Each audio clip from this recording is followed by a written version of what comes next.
Welcome guys and girls on Ashtabini's. This is Cathy Cat from the jungle of Tokyo, and currently we are dashing out to find out which tourists are hated the most. So once Japan opens its borders, then you don't want to make them regret that they did that and become a bad tourist. So let's find out which tourists are the most hated in Japan.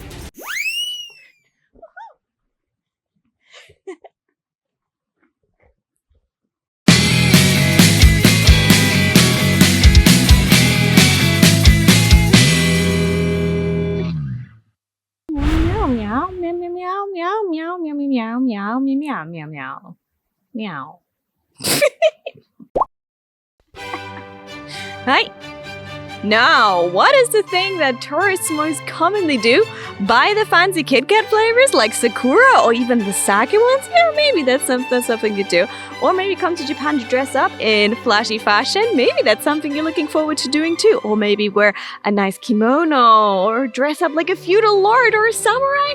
That stuff is still okay, but snap, snap, it's pictures! Tourists love taking pictures, and not only Japanese tourists have the reputation of taking too many photos, so do you guys. And there is a couple of things that can really annoy and upset Japanese people.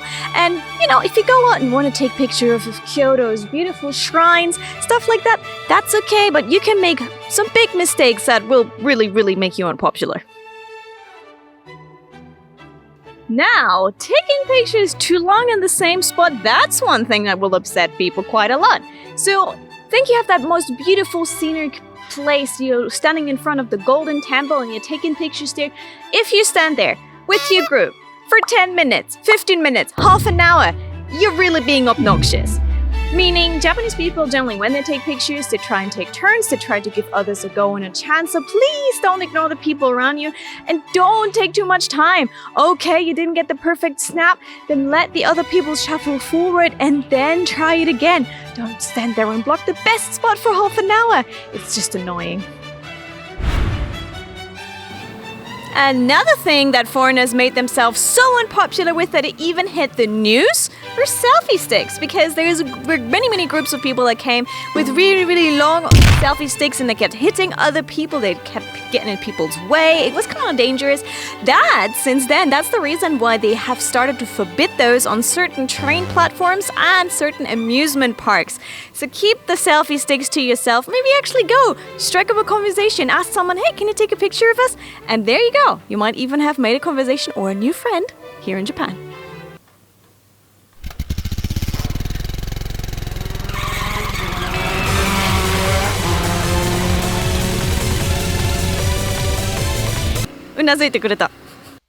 Taking too much time putting your selfie stick in people's faces, or maybe you're just too damn tall, because quite a lot of tourists are bigger than the average Japanese person. 170 centimeters is the average for guys, and then 158 is the average for girls, which means they're bound to be a lot smaller than the average Western person, for example, who travels to Japan, meaning you will probably block everyone's way.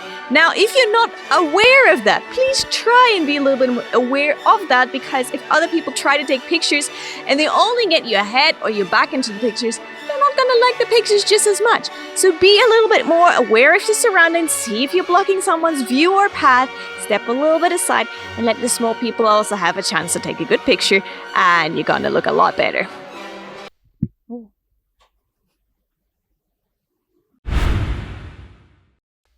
Next, foreigners who are ignoring simple outdoor rules also are not loved by Japanese people.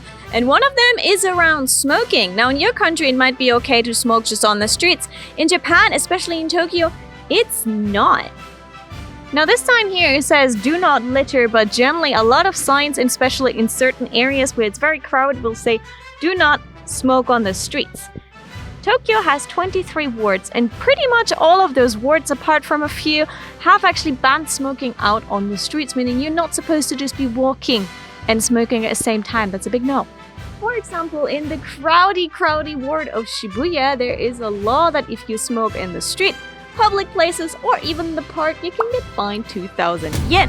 If you don't want to get fined, what do? There are actually designated smoking areas. They're usually around stations, outside, so people actually have an ashtray so it doesn't land on the streets, and then those little corners are used for people who need to have a smoke.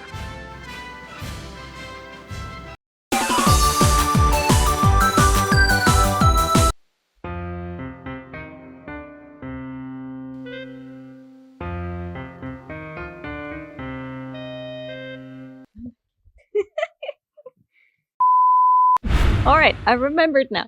E-cigarettes are another topic. Now, what happens are e-cigarettes, do they have the same rules or not? It's a bit of a gray zone, they say in Japan. But generally, if it heats up tobacco leaves, it's also a big no. If it doesn't, you might get away with it, but still some people might frown at you and not really like it. Just be careful with that kind of stuff. Best trick to do is generally look for those smokers areas or go into a cafe or restaurant. They actually have designated smoking spaces still. No, why is Japan so much against smoking? There are several reasons, especially in the crowded areas of Tokyo, and a lot of people are in one area on a short distance to each other. You might actually injure other people by accidentally burning them with the cigarette, that's one. Number two, people are very strict on secondhand smoking and the bad effects on health for other people. And number three, yes, smoking, all of that, but also it's the smell. Remember how I was talking about Japanese people not really liking if you smell too strongly? It all ties in together.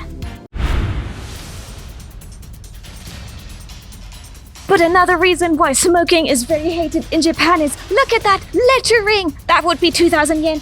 2,000 yen, 2,000 yen, 2,000 yen, 2,000 yen, 2,000 yen, 2,000 yen, 2,000 yen again. Oh my god, 2,000 yen, 2,000 yen, 2,000 yen, 2,000 yen. No wonder no one likes it. Ah, kawaii.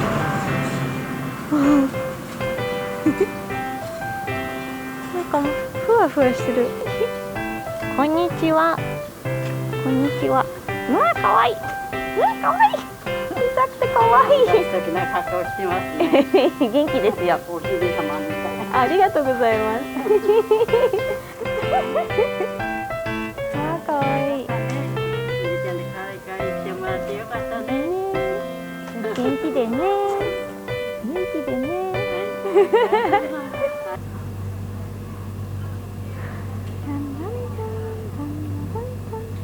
あった。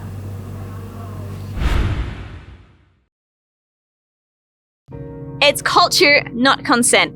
Especially if you wear fashion that is a little bit out of the ordinary, like Lolita fashion, Gothic fashion, Yume Kawaii fashion, or if you just wear Japanese cultural clothes, kimono, yukata, or similar. Some people, quite a lot of people have complained in recent years that they have been subject to harassment.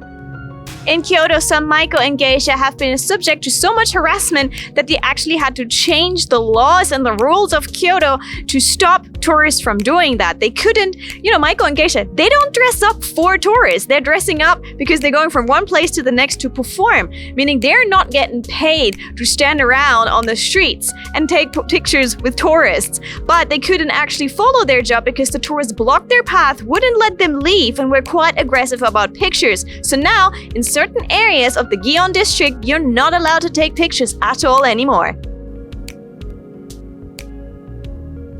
Same with Harajuku fashion. A lot of young girls used to come to Harajuku dressed up the way they wanted to dress in cute, fancy, flashy fashion. But a lot of the people that came there and the tourists started to become too aggressive, meaning they would just go pull the girls out of their group, put their arms around them. In the country where you're not supposed to really touch people like that. And it would scare a lot of people. Some people are still coming back to Harajuku, but it has scared a couple of people off. And it's actually got a couple of people to not meet up in Harajuku anymore and go to other areas of town to just avoid the tourists. Those people, they don't dress up for you. They dress up for themselves. They're not performers, they're not mannequins, and they're not there for your entertainment. Meaning, have some respect when you interact with them. If you're a good tourist, you'll ask them for permission, and if they say no, you take that as an answer. So don't be one of those bad tourists. Even I had those experiences, and I'm still. Don't be a dam. Yes, you. Do not be a dam. There are 3 ways foreigners can become a dam, especially in the busy crowded streets of Tokyo, and all of those 3 you should avoid. In Tokyo, there will literally be floods of people, especially at stations or very, very busy areas of Tokyo, meaning everyone is going in one direction, and surprisingly, they don't bump into each other generally because everyone kind of knows where to go. And you shouldn't become the dam that breaks up that barrier and stops everything. There are generally signs that tell you where to go, so especially at stations, but sometimes also the very busy exit of stations, there will be signs either on the walls or on the floor indicating in which direction to walk. Also, that counts for stairs. Going up or down the stairs, there is usually a sign where you're supposed to go up and down the stairs so you don't bump into people or break up the stream of people that might soon be coming out of the station. And foreigners who ignore this will sometimes find themselves suddenly surrounded by a crowd of people that is streaming against them just 1 or 2 seconds later after they entered the station or went down the stairs the wrong way because the train just opened, all the people are rushing out, and you're in everyone's way, and everyone thinks, oh, that foreigner didn't get it, did it? In the crowded streets of Tokyo, especially Harajuku, if you've ever been there, sometimes, especially on the weekend, you actually have to walk really, really slowly because there's so many people in front of you that the whole path is generally blocked by people. It's very, very, very, very busy. And once in Harajuku, it kind of almost stopped. Like you had to do one step and wait, one step and wait. And you could barely cross Takeshita Street. And that was because there was a lovely crepe place. And some foreigners, a group of foreigners had gone there, bought themselves crepes, and then decided to stand in the middle of the busiest street of Harajuku to eat their crepes there, instead of going to one of the side streets. And it blocked everything, and every Japanese person around could tell they were all not very happy about them. So if you're having a snack or similar things like that, don't have them in the middle of the streets, go to the side or maybe even into a side street and see if there's enough space and you're not in anyone's way. Another thing that foreigners get wrong a lot, in Tokyo you will not find many benches. Actually, it's really rare to find benches apart from maybe in the park, meaning you're not supposed to sit anywhere in the city on the floor or even sometimes on little barriers on the sidewalk. Generally, you're not supposed to sit down there and block anyone's path or on stairs as well. So don't just casually sit down. If you really want to rest and sit down, you actually have to generally go into a cafe or a restaurant. So yeah, that takes a little bit of time to get used to, but once you got used to, you don't really do it anymore.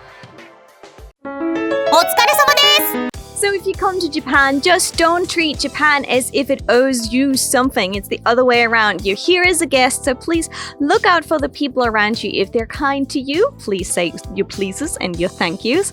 And if they look out for you, make room and space for you. Also make sure that you make room and space for them. Japan doesn't owe you anything. So please be a nice tourist when you come to Japan. And if you follow the advice that we gave you, you're gonna be okay. But there's more advice that we can give you if you come to Japan, or if you plan to come to Japan once the borders are open, and we got you covered. So be sure to follow our channel, subscribe for more, and we'll catch you soon with another video coming out from Tokyo to you, no matter where in the world you are. Thanks for checking us out. Don't forget, give us a big like. It does make a change, and I'm looking forward to reading your comments. See you guys. Bye. This was Cathy Cat. It started raining. We're standing in the rain right now, so let's go inside.